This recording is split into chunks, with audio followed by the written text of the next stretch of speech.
Well, happy Tuesday, good folks. We will call this meeting to order. Before we proceed with the agenda, we want to recognize that we have our newest board member with us who was sworn in earlier later last week, whatever week it was. So thank you, Adam, for joining us, and we will be seeing how we work over the next couple of months, years, etc. We are going to keep our agenda as is. The board is not going to go into executive session, and we will go right to any approval or any modifications to the agenda from board members. Hearing none, we'll continue, and we will go with public comment period. And I'll ask my colleague here to let us know who's signed up to speak. As of right now, we have one person, Barbara Bergman.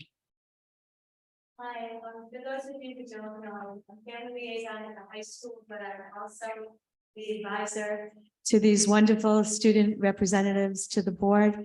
And that's actually why I just wanted to say a little quick something tonight. You guys have been absolutely phenomenal this year. Responsible, engaged, sharing information back and forth. You have been absolutely wonderful. Special shout out, Mira will be graduating. Nikund and Claire, hopefully maybe back next year, we'll see. And Grace, who's been doing this for 3 years now and does so much around this community. And an extra shout out and thank you to you. I love you guys. And I just needed to say that.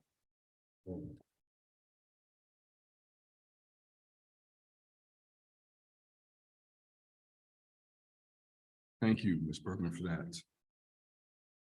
With no one else signed up to speak, board responses. Just a question, does that mean this group is done? Well, there's a new election every year. So we had 2 seniors. Our sophomore is running, and Big Bar junior is running again. So there are elections in a couple of weeks. So it hopefully will be these 2 plus 2 more. Then that would be starting up in the fall or when? Yeah. Okay, very good. Additional board responses, Mr. Malcolm. I just want to echo Barbara's words. You folks have been extremely impressive, especially Grace and Mira over the years. I know there's been some contentious and deep dialogue, but I really commend all of you with the in-depth questions that you've gone into and how you, one, raise the level of interaction by students and also raise the level of engagement between us and you as a board. Thank you all. Any other board members? Don't cry. I know that there will be a student rep report. I would be remiss if I didn't mention that our LACS reps are in New Orleans as part of the LACS trips this week, so they will not be able to join us. But I want to echo what was being said. Grace, to do a full 3-year term on the board is impressive at any point in time. Mira, your ability to not only fact check us, but grammar check us has been duly noted. In particular, talking about things like the safety plan and the code of conduct. That's right. That's been fantastic, and I hope we get to see our other board reps again. But thank you for all that you do and the way in which you engage and push us to think more deeply. It's been greatly appreciated. And so, just add one thing. So you all have tangible results that I hope you've shared with your prospective colleges about how you've moved these old people along in Ithaca, New York. So thank you for that. I mean, things have changed, and I do appreciate the fact that this group has done more.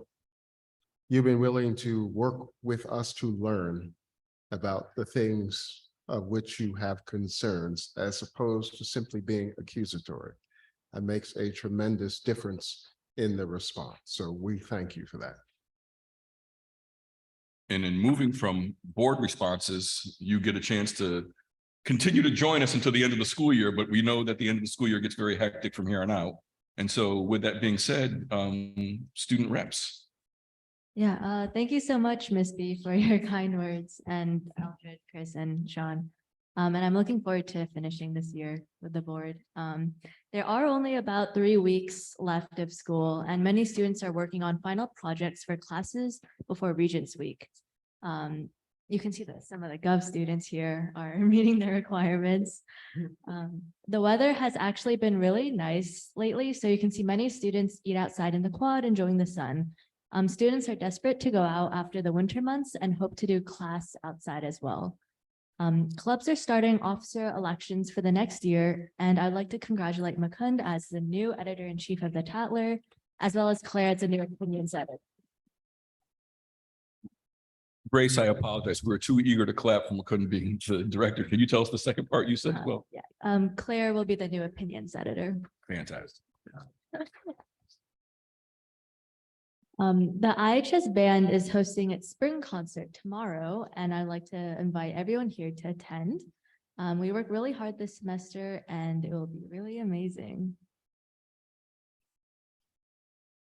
We've been hearing about all the teachers who will be retiring from their position in the district, many in our science department. We're very sad to see them go, as all of them were wonderful teachers who have put so much effort into helping us students throughout their time at IHS. We look forward to meeting our new teachers next year. And this may be slightly repetitive, but we want to bring this issue up once again. The heating problem persists in our classrooms. And last time we brought this up, we were told the issue would be resolved with lake source cooling, but we heard that would take around 3 years to implement, if I wasn't misinformed. Currently, some classrooms around the school are much hotter than the temperatures outside, and it only gets hotter with more students in the room. Learning and focusing is very hard when we're all sweating bullets, and the temperatures next week will be very high. And so my teachers and my classmates in upstairs G Wing especially are not looking forward to a lesson in a burning classroom. We were wondering about the portable AC units that were in many hallways and classrooms last year. So it'd be great if they could be distributed as a temporary solution to our hot classrooms. Students at IHS recently held their second annual Climate Expo, which was organized mostly this year by the GOAT Club, which is the Green Outdoor Adventure Team. There were a number of groups there and many students, and it was really exciting to see the efforts by so many groups in Ithaca, both students and otherwise, to address sustainability. Physics students also went to Darien Lake yesterday for Physics Day, including Grace and me, and we had a lot of fun. Boynton students will be coming to IHS this Friday for their orientation, and we have been working with Mr. Trumbull to implement more discussion surrounding vaping, sexual harassment procedures, and fighting and bullying at this orientation to ensure that students are equipped to succeed at IHS. We also hope that our opposite traffic problem in the crossover in front of the quad will be fixed soon.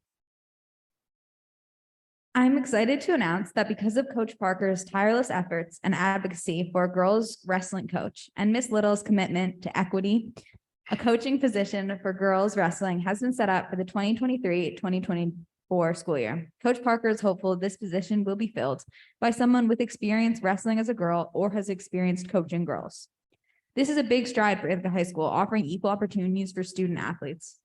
Flag football will continue next year. Hopefully a full roster can be filled for girls ice hockey, and Ithaca High School can have its first official girls wrestling team.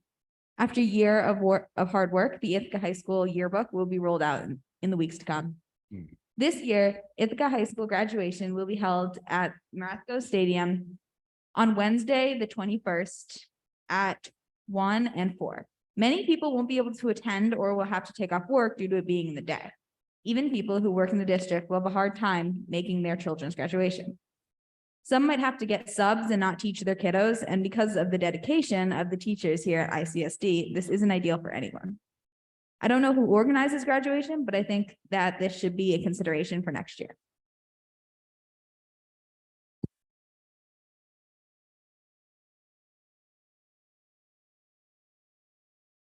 In other news, the Asian American and Pacific Islander mural led by the Asian American and Allies Club is finally up. You might or may not remember, we started this mural last year in May 2022, and I'm really glad to see it installed for this May, which is Asian American and Pacific Islander Heritage Month. The mural is a gigantic 4-wood panel piece that is hanging above the F hallway ramp at IHS and brings a lot of color into the space. If you ever do come into IHS, I encourage you to go and see it. Our club members worked with local Asian American muralist Mayuasa and Ithaca Murals to create a design that would represent and reflect the Asian American population at IHS and create more representation within the walls and environment of our school. We wanted more students to feel a sense of belonging in a space that they go to for 4 years. The mural consists of the faces of 5 young people who are supposed to be around our age and are representative of the different parts of Asia and Pacific Island, as this category is incredibly diverse. These people hail from East Asia, South Asia, Southeast Asia, the Middle East, and the Pacific Islands. We also wanted a mix of genders to represent more people, including females, males, and non-binary. There are flowers bordering the people, which represent different countries of Asia and the Pacific Islands. It was really cool seeing this process as students at IHS took part in creating this idea, as well as doing the painting of the mural. I'd like to thank the IHS admin, Mr. Trumbull, Mr. Lulu, the club advisors, Mr. Innes and Ms. Pia Quadio, the maintenance and custodian team for supporting this project. I feel like this project really represents number 3 of the document we received during the meeting. What does a teacher who is culturally competent and responsible look like? Which is what's on the walls, the textbooks, examples given should reflect diversity of students. Yeah, and I really look forward to, I guess, our district doing more of that.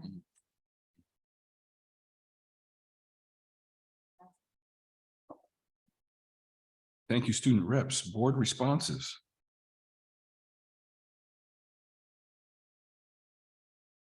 Yeah, I don't have an answer, and I suspect Mr. Bryman doesn't either immediately, although I could be wrong about the hot classrooms at IHS. Why don't you?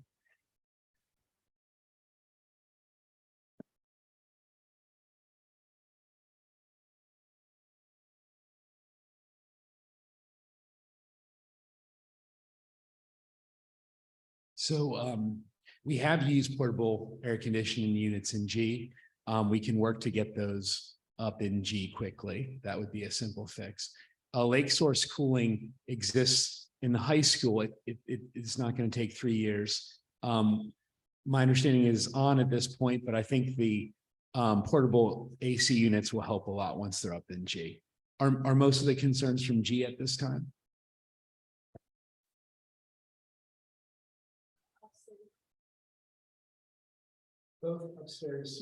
Both upstairs in G and H are the areas of the high school that get the hottest. And as soon as we bring in portable air conditioners, we can bring down those temperatures.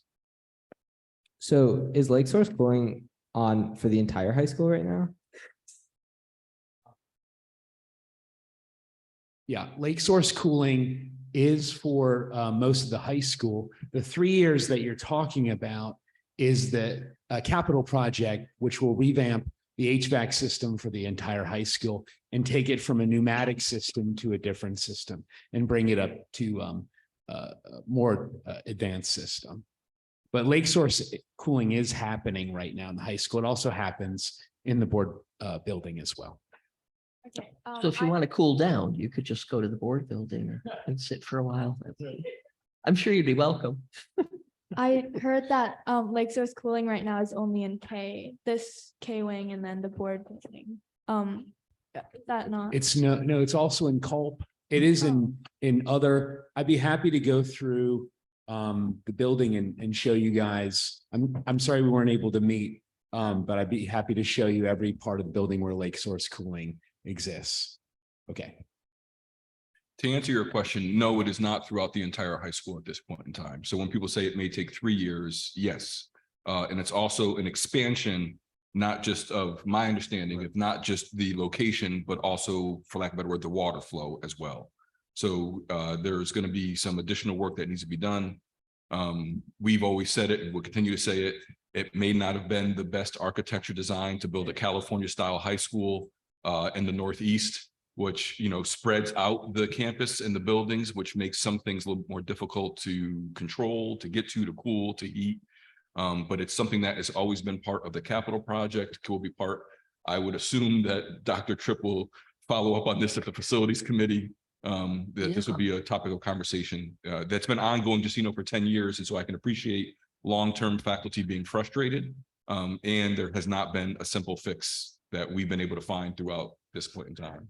And make use of the tools that we have for letting people know about the things that are a problem and getting them changed. You know, I think if a list were made of classrooms that were always too hot, then we could make sure that we get the portable air conditioners there and get them there early rather than waiting till everyone's stressed out by it.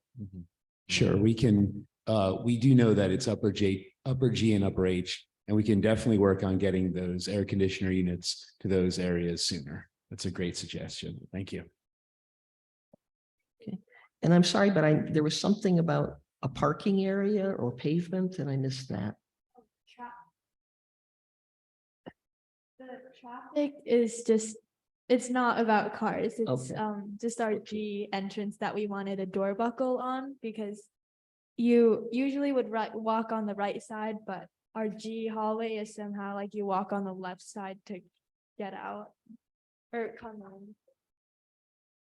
Only the left side door is open. So if you want to get in, you have to go on the left side, but everyone, because it's like medical norms, that's coming out is all of us. You just take that. Right. When you come in, the key card, the RFID, that system is on the left side when you come in. So. I met with the students. They want us to move the key card to a different spot, and that's definitely something we could look into. But I also want to make mention that some of this comes from recommendations from law enforcement, which as part of a safety plan was intentionally to disrupt what the natural flow is. And so if you notice when you walk in some school buildings, the right door will always be locked, but the left door will be open. So before we make these sort of changes, I would like to follow up to make sure that that's not the intention. And again, you can follow up. There's a significant amount of research and suggestions online about how to possibly keep buildings safe from entrance. Doesn't mean it's a good idea. Doesn't mean that we should be doing it. But I imagine that was part of the recommendation when we did it, or I remember that being part of the recommendation we did. It was working with our local law enforcement on our safety plan. Yeah, Mira. That's another great question, right? So it's probably because it's the most recent that we've done recently, right? As part of the last round of capital projects, but doesn't mean we can't look into something different. Doesn't mean we can't do something different.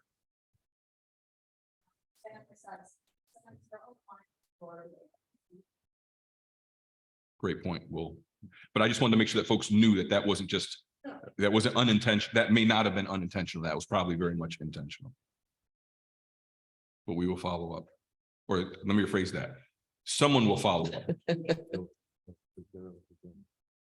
Does that work? You have other questions? We're at board responses, so I hope that we're still with board responses at this point in time. So hold on for your questions.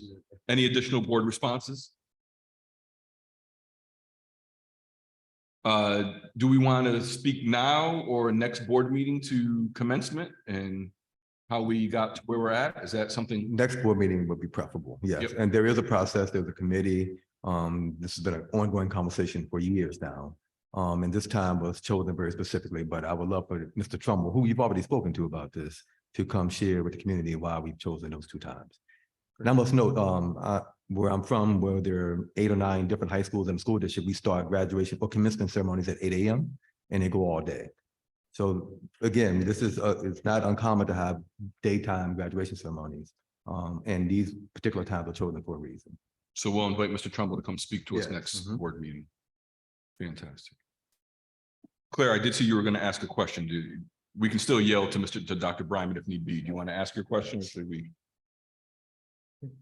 About the doors. I thought we were all set on like the door buckle solution and we thought that was a good idea to buy door buckles to like make the door unlocked at all times or during dismissal times? Or is that just like not possible? You mean, when you say door buckles, help someone who's uninformed, what do you Yes. mean?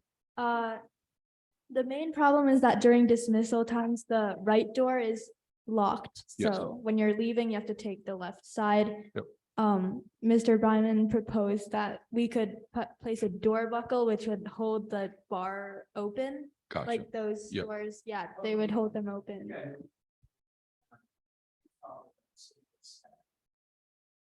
Talking about. Yeah. Putting it into an unlocked position, so it's easier for people to, exit the door, yeah, that is something I can talk to our custodial staff about. Sorry.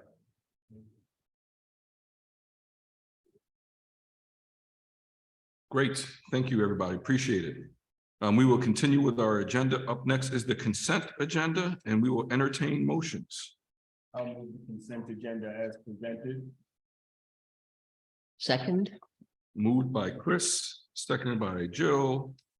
Discussion, conversation, questions, debates. There's a lot on there.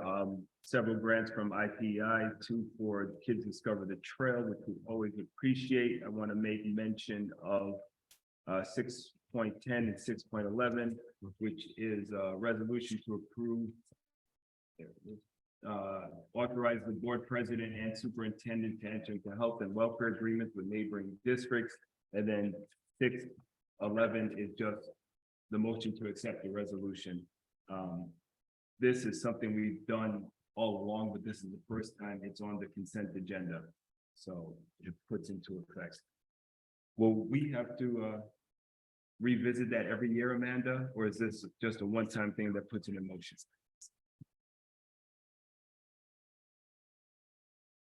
This is an every year situation.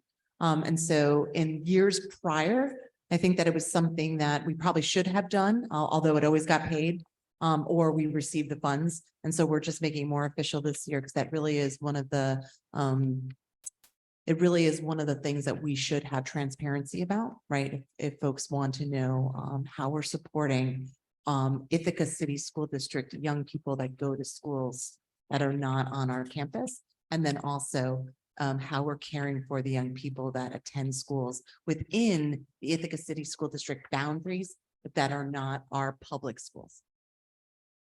Thank you. Additional board questions, comments? Hearing none, we'll call the question. All in favor of the consent agenda? That is everyone present. Thank you very much. We will move to the superintendent's report and announcements. Dr. Brown. Sure. Thank you for the opportunity to share and to serve, Professor. First, and importantly, a thank you to our friends at IPEI. Whenever someone gives you something, you say thank you. And I look forward to hosting them on Thursday. I believe their annual meeting will be here in our buildings. So I will be saying thank you to them in person on that time. So again, thank you for all that you do to serve our community. Just a quick update, follow up. We've had many spirited conversations in this room about healthcare and healthcare insurance. And I just want folks to know things are moving along.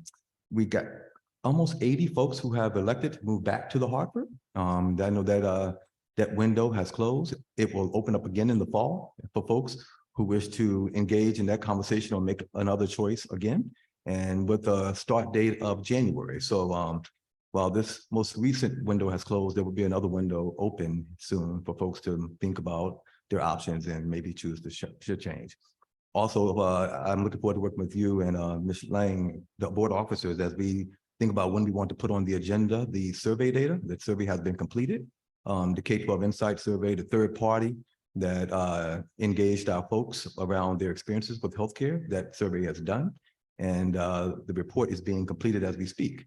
So I hope to be able to have them, invite them and or myself, Mr. Van Kuren, potentially to come share the data that we've captured about folks' experiences. So just a quick update on healthcare. I remember this, our first board meeting in this room, there were a couple hundred folks who showed up. Well, less than 100, as I look at the sign behind me. Right. Less than Less than 100 folks showed up to share their thinking and thoughts about healthcare. And please know that we continue to engage in those conversations. And then a quick announcement, please mark your calendars. The next board meeting, June 15th, if I'm not mistaken. Well, 13th. Thank you, Trisha. Trisha from the side. Appreciate you.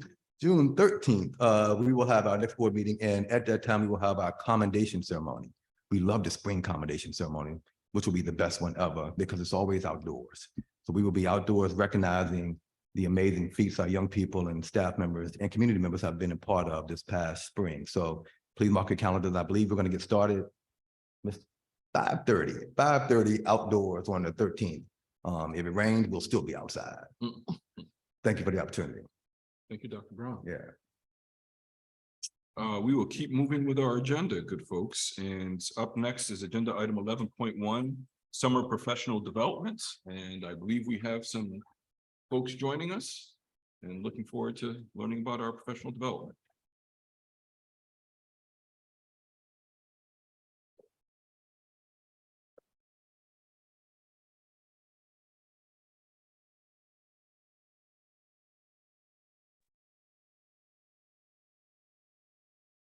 Good evening. Hi, everyone.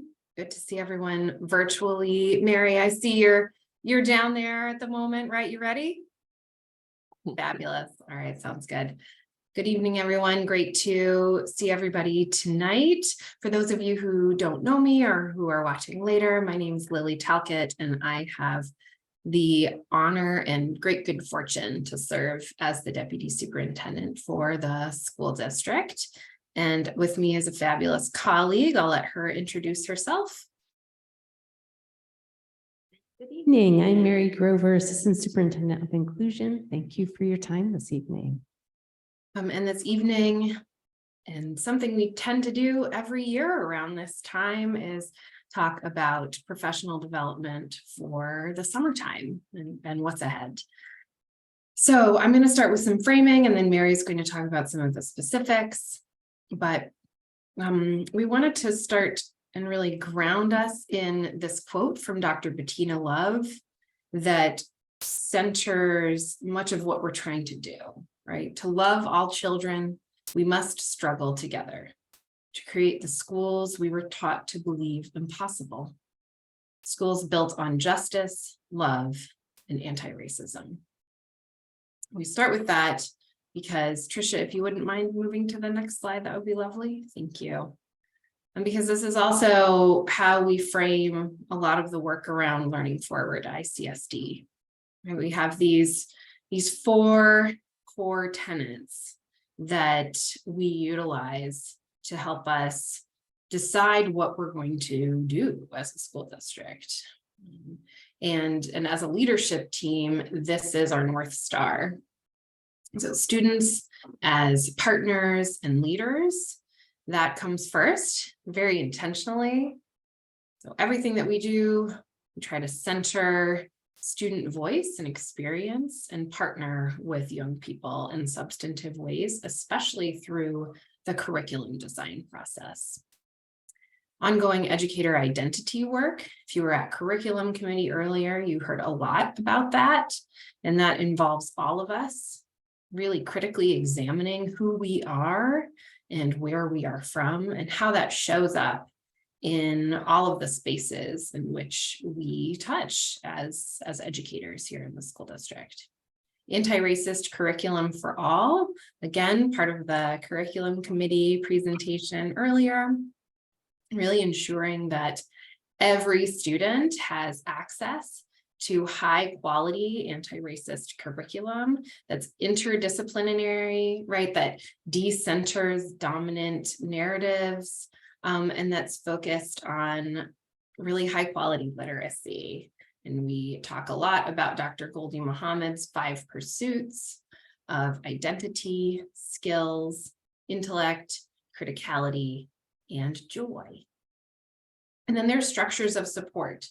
So in order to do these 3 things well and to continue to lift up all of our kids, all of our educators, we have to make sure that there are some things that are certainly in place, right? We have to focus in on mental health and make sure that's a part of all of these things. We have to focus in on professional learning, which is part of why we're here this evening to talk about that. Communication, the ways in which we're partnering with fabulous community organizations like IPEI, the Village, Southside, and others. And everything that happens outside of that 8 to 2 or 9 to 3 time, right? So summer learning and after school programming, et cetera. So we wanted to start with this framing, as we often start with this framing. Learning Forward ICSD then impacts directly the offerings that we have in place for this summer and moving forward. So now I'm going to turn it over to Mary, and if we can go to the next slide, that would be lovely.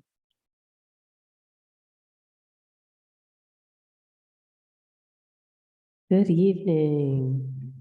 So I want to take a moment and just share a highlight of my day, because as the students were sharing out their updates, I was in the high school today and there was a group of students gathered in front of the mural, standing in awe. So congratulations. It's a wonderful project, and it was really wonderful to see so many students appreciating it this morning.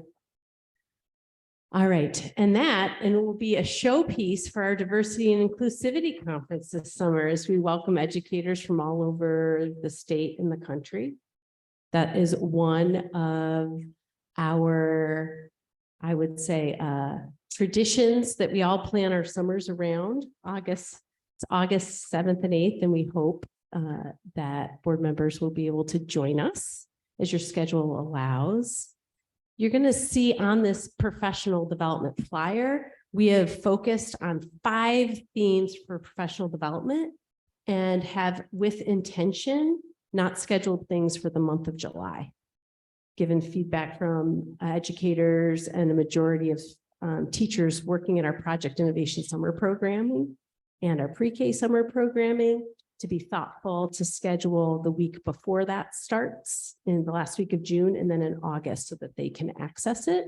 So the themes are anti-marginalization curriculum writing, the identity strand, the conference, and then TCIS, which is therapeutic crisis interventions in schools. That is a particularly exciting collaboration because we now have district-wide 22 trainers. So we used to have a small but mighty group of 4. Now we have 22 aides, TAs, and teachers certified to offer trainings in all 12 of our buildings throughout the school year.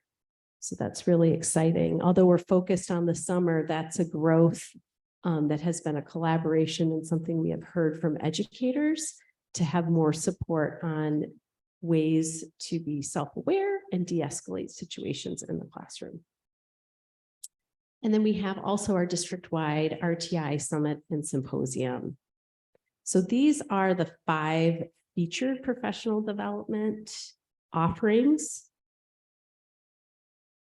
And what is not on the slide that I want to highlight are the opening days when we're welcoming students on August 30th in the elementary schools, and for secondary teachers who are using the reading intervention or using really great reading as a reading intervention, there'll be an in-person training to onboard all educators during their contracted time. And also there will be a bank of workshops that we're collaborating with teachers to get input on IEP goal writing, IEP reading, universal design in the classroom, and then the models for co-teaching. And those will be offered throughout the school year. And the last thing, every building has a building-based retreat. They invite a team of educators to come together and map out staff meetings for the school year. So some questions earlier at curriculum, how are we integrating training on social emotional learning throughout the school year, as well as literacy and special education needs. And so that is mapped out in the summer in collaboration with educators by building.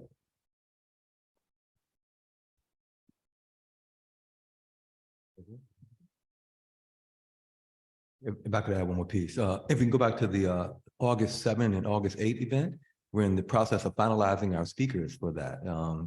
And I must say, there was a special request that came in from multiple places in our state today for a particular speaker to come back for the 4th year in a row. And that is our only, our here, Sean Everly Bradwell. So you've been asked, you've been requested by several school districts because we will have a governance thread this year. Because we have many board members who attend as well, and they would love for you to be, so I'm doing this very publicly and in a way where you can't turn us down because you're quite a draw. So we have, hopefully we'll have you on top, and we have some other pretty cool people coming as well. Very kind offer. I'll get back to you. Did I hear Dr. Brown say that we have some pretty cool people and Sean? Or did I misunderstand That's that? exactly how it went. Yeah. Board members, questions, reactions, comments to either Mary or Lily?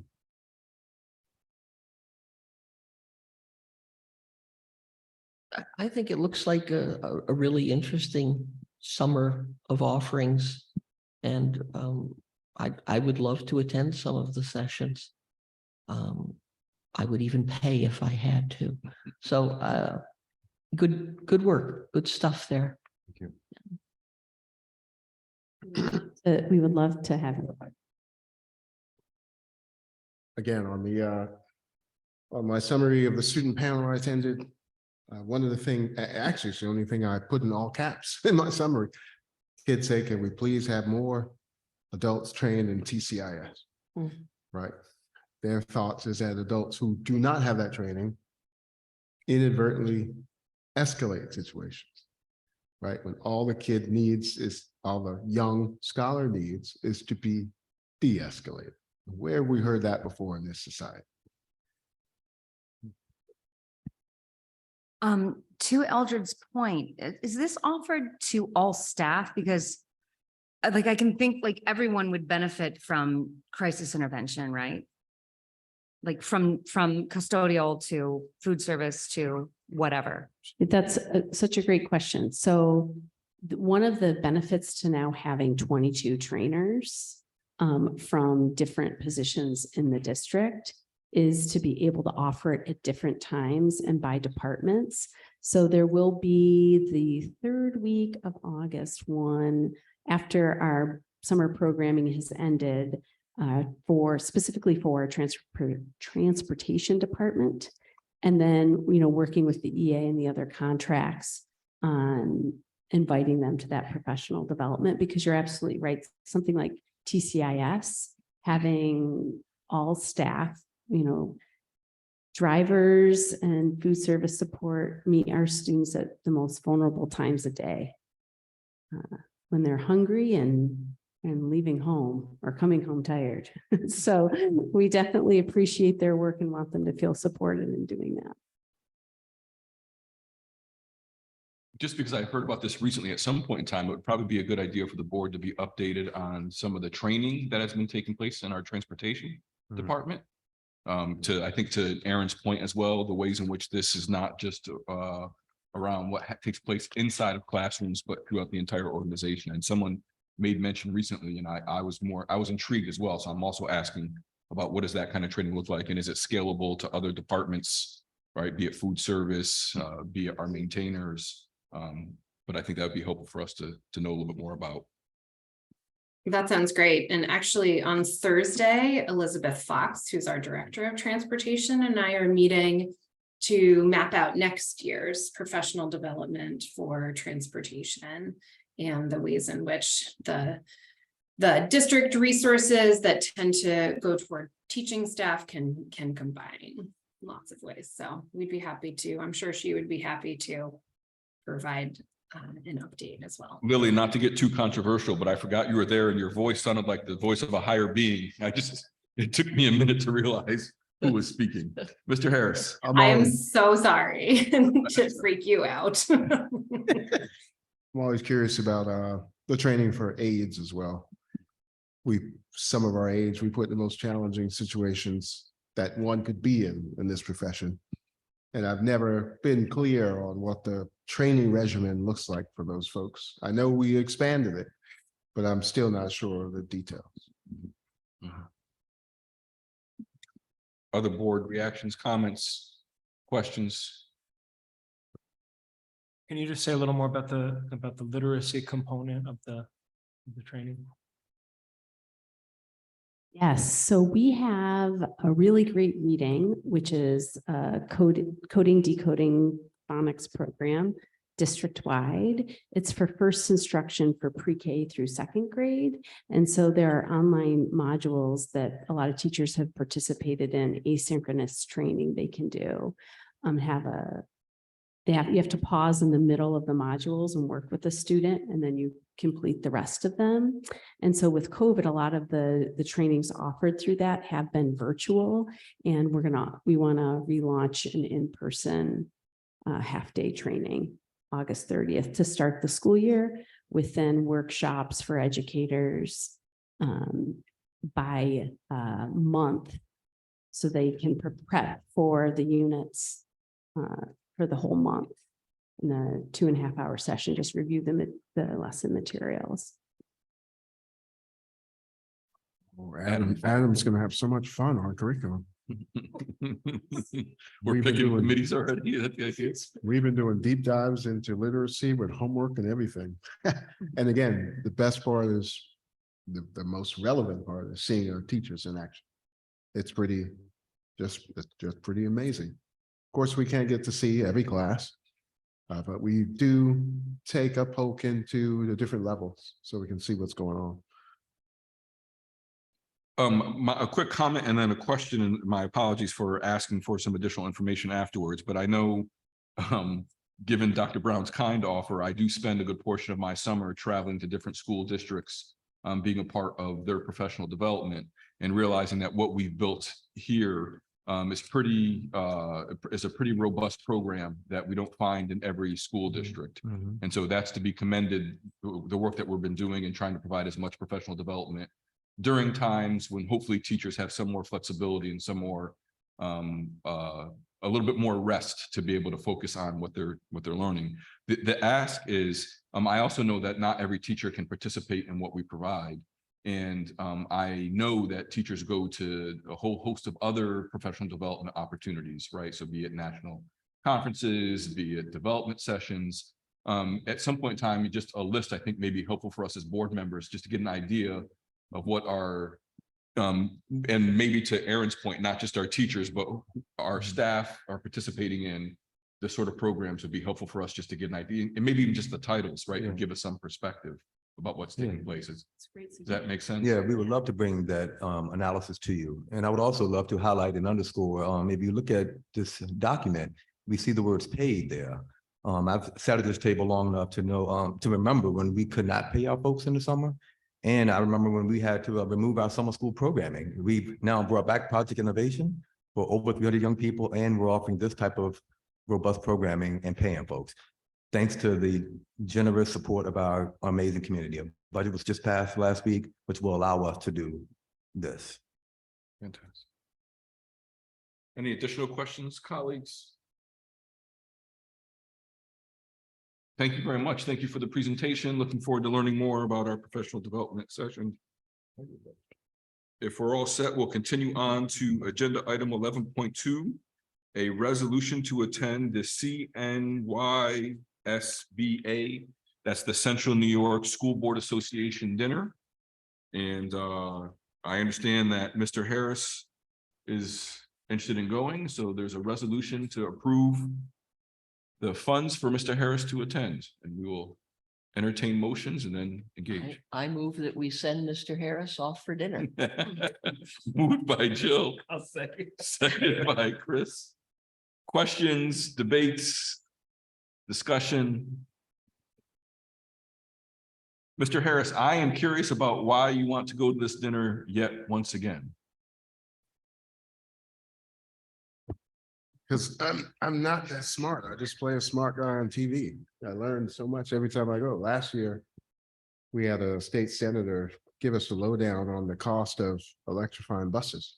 And that has actually translated into real movement on the ground. This year's speaker, I'm sure, is going to wow us with something else that's significant that affects a large group of us that we may not know that much about. other things have come up in the past. The ERISA documents, all the stuff that Amanda has had to wrap her head around the last several years. So I come back smarter and more informed. Thank you. And Adam, at any point in time when I'm speaking, you can tell me to stop, but I asked that question in part for you. Not only do we have obviously the National School Board Association, not only do we have the New York State School Board Association, but we have the Central New York School Board Association, which provides significant support. And any question you want to ask, you can always reach out to them. They're really good folks and give timely responses and resources. And so I will probably continue to do that for the first couple months, and you can let me know at any point in time to stop doing No, it. I appreciate it. Fantastic. Any other discussion? All in favor of, if I quote correctly, sending Eldred off to dinner? Are you gonna vote Eldred? Right, that is, he can't abstain. That is everybody who is here. Thank you all very much. Other business? Any other business items from board members?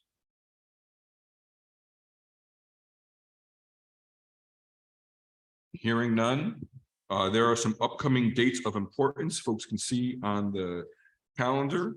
And we will make sure that there is public notice of our committees that are coming up as well. And we will get responses back to our student reps and some of the questions that were asked at our next board meeting. And if there's no additional items, we will bring the meeting to a close. Thank you all for coming out. Have a good evening.